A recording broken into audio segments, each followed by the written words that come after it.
Shalom, Bapak Ibu Saudara. Kita lanjutkan studi kita kristalisasi masih di kitab Imamat. Ini sudah tema yang ketujuh. Kita ambil dari pasal 10, kematian Nadab dan Abihu. Ini anak-anak Harun ya. Setelah mereka ditabiskan, jadi Harun sudah ada anak 4 ya, ada Eleazar, Itamar, Nadab dan Abihu juga. Ya, mereka sudah ditabiskan ya di pasal 9, 8 dan 9. Ditabiskan sebagai imam ya, Harun imam besarnya, anak-anaknya imam-imamnya ya. Dan di sini kasusnya Nadab, enggak usah kita baca lah ya. Intinya begini, mereka sedang melayani di Bait Suci, sedang mempersembahkan korban. Nah, tapi Alkitab bilang bahwa mereka mempersembahkan api yang asing. Artinya api yang dikatakan di sini jelas ya, api yang asing itu tidak dikasih tahu sebenarnya apa maksudnya asing itu. Tapi jelas di sini dibilang tuh api yang asing yang tidak diperintahkannya kepada mereka. Artinya mereka mempersembahkan korban ya, menaruh api, tapi itu salah gitu ya, apa ya, kita bilang enggak sesuai dengan aturan yang Tuhan, karena setiap korban itu aturannya itu jelas. Ada, kita sudah belajar tuh, korban bakaran, korban dosa, apa korban sajian, semua korban-korban itu ada aturannya. Karena itu simbol mengenai kematian Kristus. Jadi tidak sembarang-sembarang aja maunya ya. Jadi ketika mereka salah mempersembahkan, tidak melanggar perintah Tuhan lah, melanggar aturan hukum korban lah ya. Ketika mereka melakukan kesalahan seperti itu, maka Tuhan langsung menghakimi. Artinya api Tuhan itu datang membakar mereka ya. Kalau dalam kasus ketika Harun dan Musa itu Musa yang mentabiskan itu, Harun dan anak-anaknya, korban itu api Tuhan datang tapi membakar korban yang mereka sudah siapkan sesuai dengan aturan. Jadi api Tuhan pasti datang itu, mau datangnya kepada korban. Kalau orang benar korbannya, ya datang kepada korban itu, kemuliaan Tuhan ya. Api di sini api kemuliaan Tuhan. Tapi kalau ternyata salah ya, api itu datangnya kepada si imam ini yang mempersembahkan yang salah itu. Ini serius ini. Kita bicara dosa di Bait Suci ya. Kita konteksnya ini sedang bicara dosa di dalam pelayanan keimaman. Mungkin kalau itu lebih tepat kali ya. Kita nggak bicara soal dosa yang dilakukan Daud, misalnya dia pernah selingkuh dengan Batseba, dia merencanakan pembunuhan Uria suaminya. Enggak, itu yang kita bicarakan. Ya, kita bicarakan dosa di dalam pelayanan keimaman. Dan akibatnya, fatal, mati ya. Ini juga nggak bicara soal nanti selamat atau enggak, kita nggak bicara itu. Yang penting di sini jelas bahwa keseriusan Tuhan mengenai pelayanan keimaman itu yang kita lihat poinnya. Serius sekali ya. Ya kalaupun salah misalnya korbannya entah apapun kesalahan itu kok langsung mati. Kira-kira begitu ya. Padahal ini imam-imam loh, ini diurapi, sudah ditabiskan, dilantik gitu. Jadi ini yang kita mau renungkan dengan tema kita ini. Dosa di dalam pelayanan keimaman yang akibatnya mati, saudara ya. Nah, yang jelas kesalahan Nadab dan Abihu itu adalah kesalahan karena tidak melakukan aturan korban yang mereka persembahkan itu. Terus kemudian Tuhan kasih alasan juga di sini kenapa sampai Tuhan tuh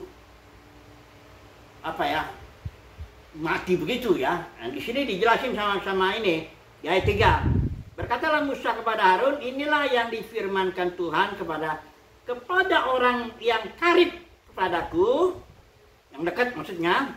Kan imam-imam tuh ya dekat lah, karena dia kan perantara. Dia membawa umat kepada Tuhan, membawa Tuhan kepada umat, ya kan dekat ya. Dikatakan sini, kepada orang yang karib kepadaku, kunyatakan kekudusanku, dan di muka seluruh bangsa itu akan kuperlihatkan kemuliaanku depan seluruh bangsa. Jadi justru karena dekat pelayanan atau iman justru karena dekat dengan Tuhan, maka Tuhan nyatakan kemuliaannya, Tuhan nyatakan kekudusannya, ya. Dan akibatnya langsung lain kalau orang barangkali ya para pemungut cukai, orang-orang berdosa ya apa ya, Tuhan biarkan dulu ya, nggak langsung menghakimi. Ya makanya kalau di dunia ini kita lihat orang-orang yang berdosa ya berdosa saja kelihatannya ya. Ya memang ada waktunya nanti, dia ada pengadilannya tersendiri. Bukan berarti Tuhan mengabaikan dosa, tidak pernah Tuhan itu mengabaikan dosa kan. Dia adalah Elohim yang adil kan. Tapi maksudnya kita lihat di sini pada saat itu juga ketika salah memberikan korban persembahannya itu, di situ saat itu juga api kemuliaan Tuhan itu membakar mereka mati. Oke lah ya. Jadi ini udah dijelasin akibatnya karena dekat ya. Contohnya ada Musa sendiri kena ya. Kita tahu ketika dia pukul batu, dia tidak memelihara kekudusan Tuhan. Kekudusan Tuhan itu artinya keterpisahan Tuhan. Di situ Musa sebenarnya marah. Ya, di dalam kitab Mazmur dia bilang Musa hatinya pahit ketika dia melihat orang Israel minta air. Hatinya pahit, dia bilang kalian orang pemberontak, apa kami harus keluarin ini air? Pukul itu batu 2 kali, keluar air, terjadi mujizat ya. Tapi Musa artinya kekudusan keterpisahan dia dengan Tuhan tidak dijaganya. Seolah-olah orang Israel melihat bahwa Tuhan sedang marah pada waktu itu, ya, karena Musa marah, ya, atau pahit hatinya. Enggak, Tuhan di saat itu Tuhan tidak marah. Harusnya Musa pisahkan dirimu dengan aku. Itu artinya kau jaga kekudusanku, keterpisahan, kudus itu saja pisah ya. Kau jaga kekudusanku, kau bilang aja terus terang sama umat, hei, Tuhan ini sebenarnya nggak marah, tapi saya marah sama kamu. Gitu aja, itu lebih bagus. Dia nggak akan kena penghakiman Tuhan, jujur dia, ya kan? Karena Musa tidak memelihara kekudusan Tuhan, Harun juga ikut, dia nggak bisa masuk ke tanah perjanjian. Bayangkanlah ya, Musa seorang pemimpin yang luar biasa, yang memimpin Israel dari Mesir ke tanah perjanjian, dia sendiri nggak masuk ya. Karena dia orang yang dekat dengan berbicara muka dengan Tuhan. Sekali lagi ya, jangan bicara soal masuk neraka kekal, jangan ngomong-ngomongnya begitu deh. Ini sedang kita bicara penghakiman Tuhan terhadap orang-orang yang dekat, yang melayani Tuhan lah, katakan begitu ya, sebagai imam ya. Oke. Nah ini sini udah gitu, ayat selanjutnya dibicarakan, di ayat selanjutnya ada larangan janganlah minum anggur atau minuman keras. Nah sehingga kalau kita memperhatikan konteks, mau tidak mau kita akan berpikir barangkali ya, walaupun nggak jelas-jelas dibilang Nadab dan Nabi itu karena minum anggur ya, lagi mabuk gitu. Nggak ada terus begitu. Cuman karena setelah kasus Nadab Abihu terus ada larangan, jangan kamu minum keras ya, anak-anakmu bila kamu masuk ke dalam kemah pertemuan. Kita barangkali kita membayangkan begitu ya. Barangkali Nadab dan Abihu ya dia minum dulu ya, bisa jadi begitu ya. Tapi intinya minum anggur itu dilarang lah, minuman keras itu. Nah ini ada juga ya, di kepada Timotius Paulus bilang tambahkan anggur sedikit supaya berhubung pencernaanmu terganggu ya. Jadi di sini imam-imam mesti sadarnya ya, anggur itu kan bicara kenikmatan ya, kesenangan ya. Orang minum anggur kan enak ya. Ya kalau kebanyakan mabok dia ya. Tapi kalau dia minum itu pendeknya kesenangan lah anggur ini, kalau kita terapkan yang sekarang ini kesenangan lah. Nah kesenangan ini kan ada yang legal, artinya yang bisa mengganggu pelayanan keimaman. Kesenangan bisa jadi hobi ya. Hobinya main bola misalnya ya. Tapi main bolanya udah habis-habisan sehingga mengganggu pelayanan keimamannya. Atau hobi berdagang, ada hobi itu begitu, dengan bisnis ya, tapi makin banyak uangnya makin terganggu pelayanannya ya.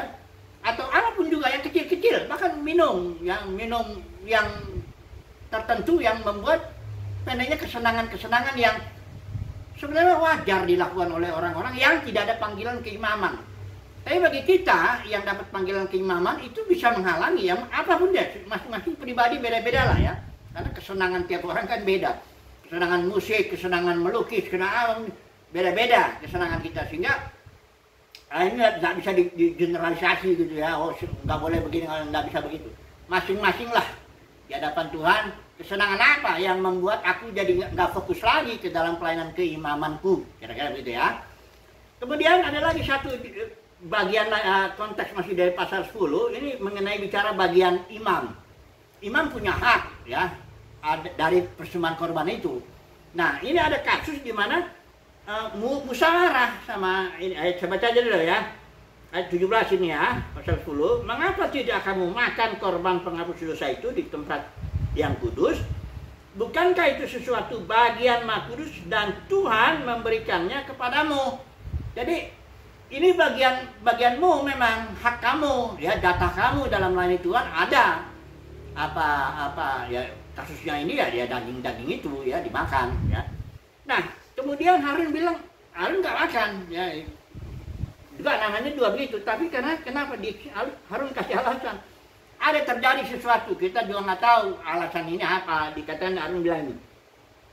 Tetapi hal-hal seperti tadilah yang kualami. Dia nggak kasih tahu apa itu. Intinya, tetapi hal-hal seperti tadilah yang kualami. Jikalau pada hari ini aku memakan juga korban penghapus dosa, mungkinkah hal itu disetujui Tuhan? Jadi ada hal-hal yang kita nggak tahu itu apa, yang membuat Harun dan anaknya merasa ya saya nggak layak deh kalau ngambil bagian saya ya, jatah saya atau hak saya sebagai imam, nggak layak. Ada sesuatu terjadi. Ketika Musa mendengar itu, dia bilang dia menyetujui. Oh ya udahlah, kalau begitu memang ada, baguslah istilahnya gini. Musa bilang ya baguslah kau jujur, memang ada sesuatu yang membuat engkau merasa tidak layak, daripada engkau nggak jujur makan aja langsung bagianmu ya, walaupun itu bagianmu siapa tahu Tuhan juga menghakimi kan. Nah jadi adalah di sini Harun dan anak-anaknya mengambil tindakan yang baik lah ya, tidak mengambil bagian imam karena ada sesuatu yang dialaminya. Nah oke lah, karena kita masuklah ke dalam aplikasinya ya. Kita juga imam semuanya, gereja itu semua anggotanya imam ya. Nah, masalahnya karena sudah ada ajaran Nikolaus yang ada para pemimpin menaklukkan, Niko itu menaklukkan Laos itu kaum awam Laiti ya. Menaklukkan kaum awam, dia para pemimpinnya meninggalkan diri nih, para pemimpin agama ini. Saya ini imam, saya ini suku Lewi atau apa, ngomong apa ya. Ya, saya sudah menguduskan diri untuk melayani Tuhan ya. Kalian orang awam ya cari uang lah, tapi jangan lupa persekutuan apa macam. Gitulah kasusnya dalam lagi Kristenan. Itu kejatuhan. Dan Kristen ini kejatuhan dalam soal keimamannya ya. Dalam soal, kan kita sedang bicara dosa keimaman. Jadi saya bicara ini tentang dosa kekristenan, dunia kekristenan secara umum, keimamannya itu loh yang rusak. Kalau orang Katolik tuh dia dibelah tuh, sebagian ini imam, ini umat. Kalau Protestan ini pendeta, full timer, apapun namanya, kepala sidang, atau yang ini jemaat ya, dan sebagainya. Tapi sebenarnya 1 Petrus bilang kita semuanya imam ya. Kita sedang dibentuk menjadi imam-imam. Karena untuk menjadi imam juga ya nggak sembarang begitu lahir baru terus jadi imam. Berfungsi imam itu kan ada aturannya. Ya bayi rohani ya nggak mungkin lah dulu berfungsi sebagai imam. Kita sedang dibentuk oleh Yesus supaya semua anggota gereja menjadi imam-imam. Dan nanti bagaimana kita ini ada dosa-dosa dalam pelayanan ini yang sedang kita bicarakan di konteksnya ini. Dosa-dosa apa yang kita kerjakan dalam konteks keimaman kita ya. Kita nggak bicara dosa di luar itu. Kita sedang bicara dosa dalam pelayanan atau dosa dalam gereja, gitu aja deh ya. Sudah lebih jelas lagi kan kalau begitu kan. Jadi itu yang kita bicarakan ya. Nah, kita sekarang bicara dulu bedanya imam perjanjian lama dengan imam-imam yang dimaksud perjanjian baru. Itu dalam kitab Ibrani jelas ya. Imam menurut aturan Harun, kita bukan itu. Karena kita nggak mungkin jadi imam menurut aturan Harun. Karena harus suku Lewi, harus aturan Harun, nggak mungkin lagi lah ya. Jadi imam dalam konteks gereja ini adalah imam-imam Ibrani dibeberkan menurut aturan Melkisedek. Kenapa? Ya Yesus itu sebagai imam besar, aturannya Melkisedek. Yesus saja nggak bisa jadi imam aturan Harun. Makanya ketika dia pelayanan di muka bumi ini, dia nggak bisa menjadi imam. Dia belum jadi imam, dia mati bangkit dulu, baru dia bawa sebagai imam di dalam dimensi surgawi. Kita udah bahas itu.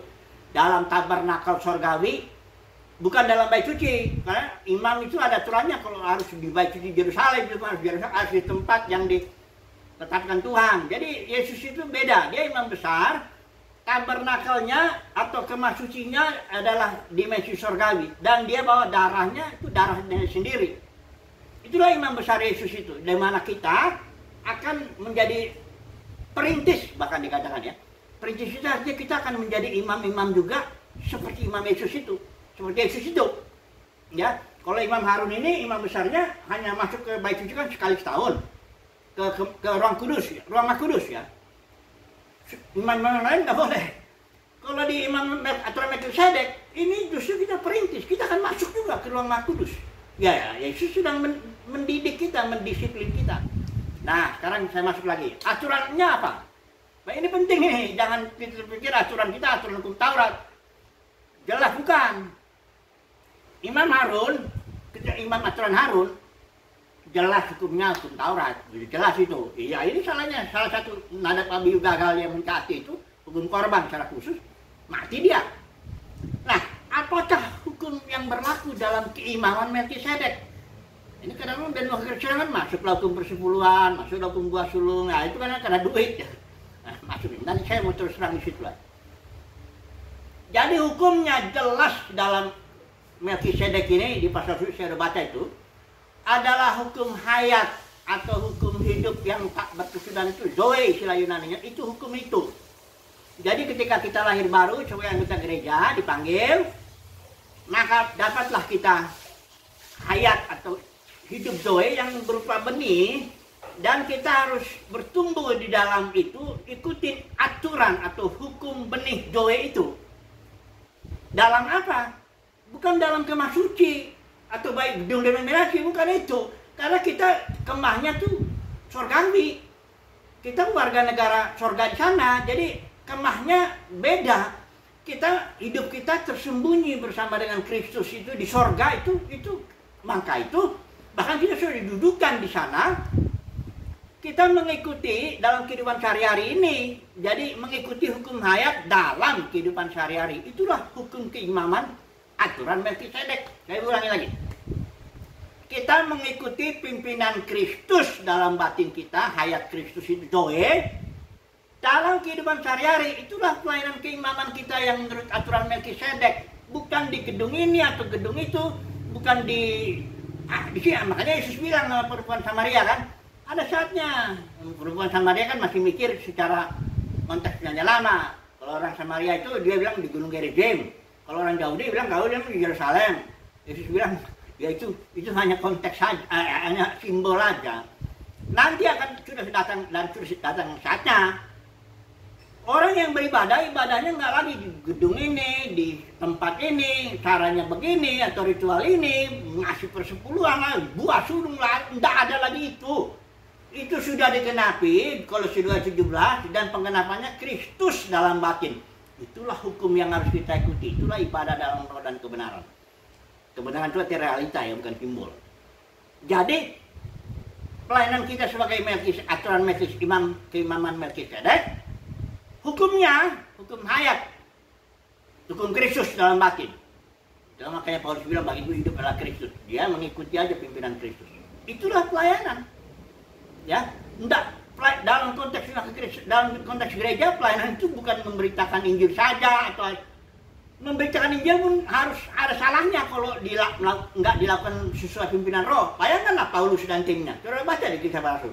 Dilarang Injil. Ke Roma dia mau masuk tadinya, Kasia dia akhirnya dia diarahkan ke Makedonia. Kayaknya itu Eropa yang pertama ya. Sorry kalau saya salah.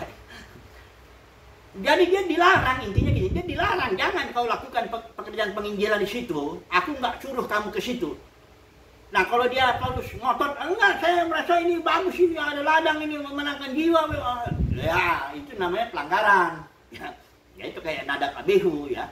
Barangkali bertobat bisa nggak? Ya bisa juga. Tuhan mengasihi kan kayak Musa, pukul batu, keluar air nggak? Keluar airnya. Karena Tuhan mengasihi bangsa Israel, ya.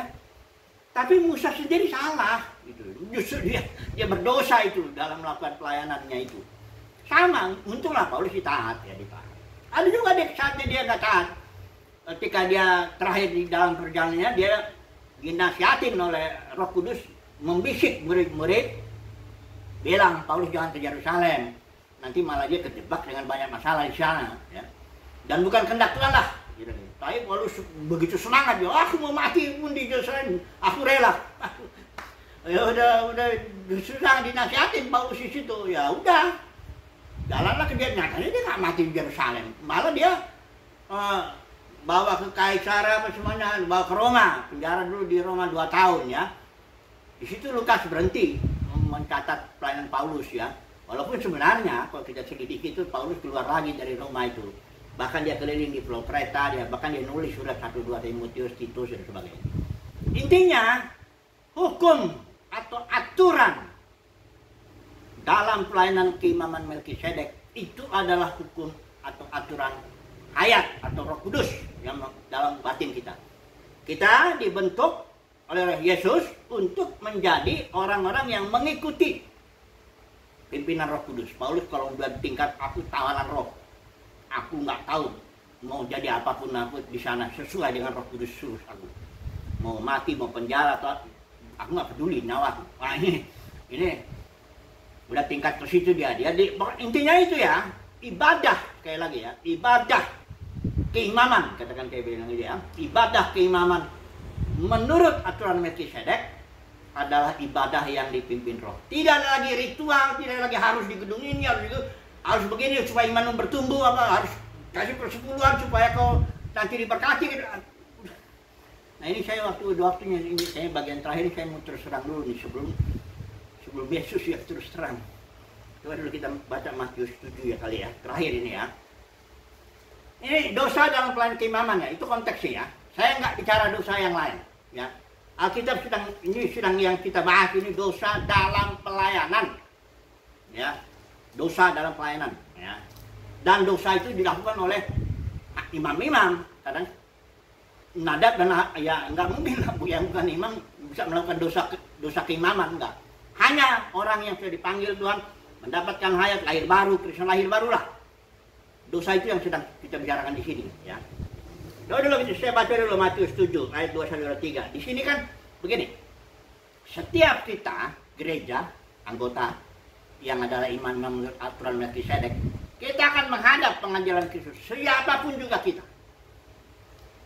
Kemudian disitulah ada penghakiman Kristus. Apakah kita ini layak untuk melayani di zaman berikut sebagai imam dan raja-raja? Imamnya aturan Melkisedek. Kalau sudah lihat di zaman itu, di situ di Alkitab tuh kerajaan 1000 tahun ya. Apakah kita layak melayani ketika kerajaan surga dinyatakan di muka bumi? Kita sebagai tampil sebagai imam dan raja-raja, apakah layak atau tidak? Di situ ditentukan nanti di pengadilan Kristus. Ya, itu pengadilan khusus untuk orang-orang yang sudah lahir baru. Kalau di dalam Matius digambarkan perumpamaan gadis bijaksana, gadis bodoh, itu semuanya orang Kristen ya. Talenta yang 1, 2, 5, semuanya orang Kristen. Ada hamba di situ, hamba setia, semuanya orang Kristen. Ada penabur itu yang sudah menerima itu, ada yang berbuah, ada yang enggak. Semuanya orang Kristen lah, lahir baru. Ini kan soalnya dalam Kristen ada banyak tipu-tipu nih. Ini saya mati mau tersedang nih. Percaya Yesus masuk surga katanya. Enggak ada itu surga. Enggak ada satu ayat pun, setengah ayat pun yang bicara. Apalagi surganya nun jauh di sana, terbang kita ke sana, jalannya dari Mas gitu, nyanyi-nyanyi aja, itu dongeng itu tipu-tipu aja itu ya. Nanti kita lihat dulu. Oke lah, kita langsung dulu baca Matius 7-nya ini. Nanti jadi nggak baca, nggak jadi terus terang ya. Ini saya udah berdoa ini ya, apakah saya ini, karena saya ingat Timotius ya, nyatakanlah apa yang salah, tagorlah, nasihatilah ya. Nah, ada saatnya nanti orang nggak mau telinga orang itu, ini saya bicara orang Kristen ya. Telinga pendeta pun bisa bebal, nggak mendengar lagi gitu. Oke lah, saya sampaikan. Saya mau didengar atau enggak ya, saya nggak salah ya. Karena saya merasanya sih sedang melakukan kehendak Tuhan ya. Karena perintah Tuhan nyatakan, tegur, nasihati ya. Baik atau tidak baik waktunya, beritakan firman, kan begitu kan? Ya. Oke lah, tunggu dulu, saya baca dulu ya. Matius 7, tadi sudah dapat ini, jadi karena semangat juga ya. Oke lah, saya baca ya. ayat 21 sampai 23. Kayaknya nggak perlu semuanya kali ya. Lalu, bahkan setiap orang yang berseru kepadaku, Tuhan, Tuhan, akan masuk ke dalam kerajaan surga. Ini yang menyebut ini, siapa sih yang menyebut Tuhan, Tuhan ini? Yang ngaku Yesus itu Tuhan. Itu yang ngaku juga Yesus Juru Selamat ya. Karena juga konteksnya ini, khotbah di bukit, itu Yesus ngomong sama murid-muridnya. Nah, siapa ini yang ngaku menyebut Tuhan, Tuhan? Di situ ayat dulu ya, ayat 22 ya. Pada hari terakhir, artinya pada pengadilan Kristus itu, nah ini banyak orang, nggak sedikit, banyak orang berseru kepada Tuhan, Tuhan. Nah ini yang disebutnya. Bukankah kami bernubuat demi namamu? Saudara bayangin ya, dia sedang menggunakan karunia bernubuat demi nama Tuhan ya. Kedua, dia mengusir setan juga demi nama Tuhan. Artinya sedang menggunakan karunia mengusir setan ya. Ketiga, dia mengadakan banyak mujizat, nggak sedikit, yang entah mujizat kesembuhan, entah mujizat ekonomi atau apapun juga mujizatnya lah, ya banyak ya, demi nama Tuhan ya. Jadi kemudian ayat 23-nya, pada waktu itulah aku akan berterus terang. Berterus terang ini istilah Yunani-nya homologeo. Homologeo itu bukan berterus terang dalam arti bicara di depan empat mata, bukan begitu. Homologeo itu kata kerja, itu artinya to publicly declare, menyatakan secara publik, secara umum, di depan semua orang. Itu maksudnya begini. Aku berterus terang, karena bisa aja orang berterus terang kan cuma berdua. Ya terus terang ya sama kamu ya, gini-gini kamu salah ini. Ah itu bukan begitu maksud Yesus. Yesus bilang aku akan bicara publicly declare, nyatakan di depan umum, di depan semua anggota, ya atau semua manusia bahkan mungkin ya. Pokoknya saya akan ngomong terus terang di situ, ya terbuka. Semua orang akan tahu, tidak ada yang tertutup yang nggak dibukakan, gitu kira-kira begitu ya. Nah, disitulah Yesus ini.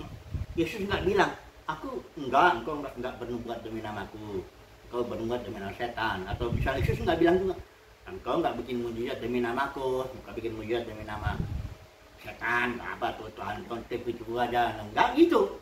Yesus mengakui kok, betul, ya, engkau bernubuat demi namaku, engkau Tuhan bikin mujizat juga demi namaku. Engkau mengusir setan demi namaku. Tapi, nah ini dia. Ini terus terangnya Yesus yang sekarang ya. Nanti. Tapi dikatakan, aku tidak pernah mengenal kamu. Nyahlah daripadaku kamu sekalian pembuat kejahatan. Istilah Yunani pembuat kejahatan anomia. Artinya lawlessness, ketiadaan hukum. Kamu melakukan itu tidak ikutin aturan hukum kerajaan. Kayak Nadab Abihu. Dia nggak ikutin aturan hukum korban bakaran. Dia persembahkan api yang asing yang ini, orang Kristen yang lahir baru ini, saya membayangkan ini pasti orang-orang pembuat KKR lah ya. Dalam Kristen kan kalau udah punya karunia ngusir setan, karunia bikin mujizat, karunia kesembuhan, wah ini bikin kebaktian kan ramai orang datang kan. Saya ngebayangin ini dia pasti orang-orang terkenal lah dalam Kristenan. Itu ditolak Yesus di hari pengabdian Yesus terus terang. Engkau melanggar hukum kerajaan, anomia, lawlessness, ketiadaan hukum. Engkau melakukan tindakan itu, bernubuat demi namaku, mengusir setan demi namaku, semuanya kau bikin demi namaku, tapi engkau langgar. Kayak Musa itulah, Musa melanggar kekudusan Tuhan ketika dia pukul batu, mujizat terjadi, itu dahsyat sekali. Dalam bagi Kristen kita belum pernah dengar ada orang pukul batu keluar air ya. Ini Musa bikin itu dan Musa gagal karena itu dosa itu. Baiklah. Sekarang coba dulu saya sebagai penutup ini maunya ini terakhir lah. Berterus terang, publicly declare. Itu nanti Yesus ya. Tapi Paulus kasih tahu sama Timotius, katakan apa yang salah di depan umum supaya yang lain takut, katanya begitu. Emang konteksnya itu Paulus sedang bicara nasihat Paulus soal para penatua. Supaya itu penatua itu ditegur aja di depan umum supaya jangan nanti supaya yang lain takut, supaya jangan berbuat begitu ya.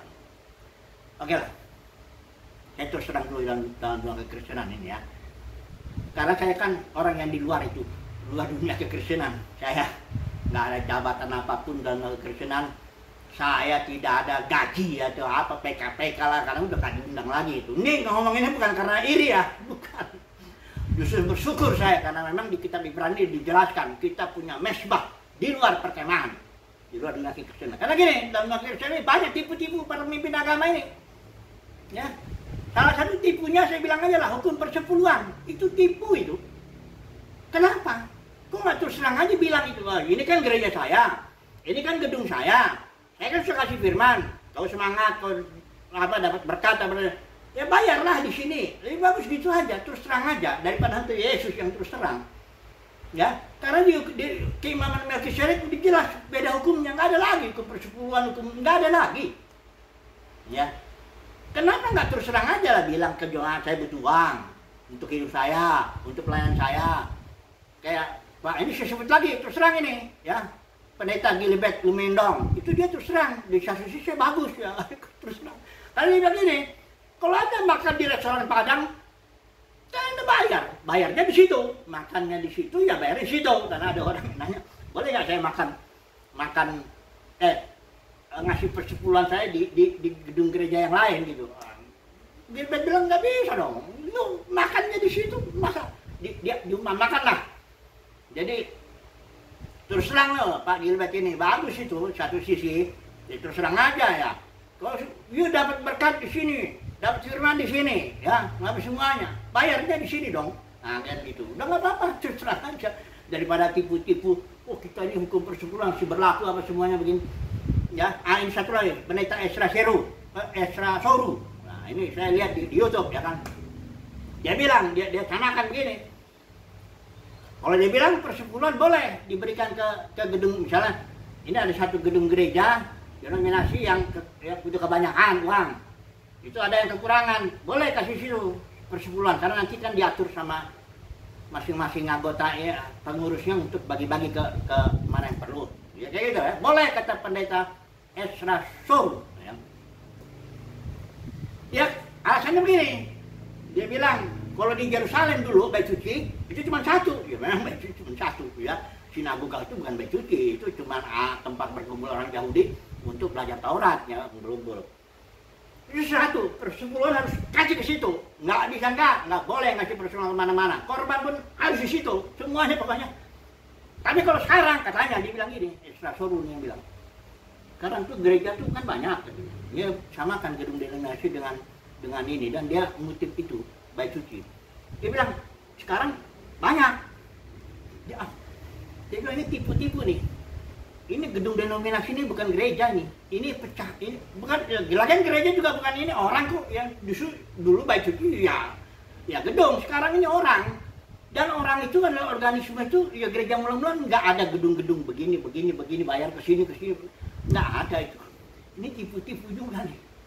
Ya bagus saya terus terang begini. Tapi kan pendeta Gilbert, pendeta Ezra Soru kan sangat terkenal ya. Orang pokoknya percaya aja dia ngomong bener aja. Kayak lagi lah Pak Tong juga. Ini tiga-tiganya orang yang saya hormati loh, saya hargai, saya banyak belajar dari dia. Pak Tong bilang ini, kalau kita ngasih persepuluhan, kasih dulu. Ya, nanti sisanya kalau saudara mencintai Tuhan boleh, itu dihitung persembahan. Kalau persepuluhan itu bukan, itu hak Tuhan. Kalau gitu Pak Tong nggak bedain lah keimaman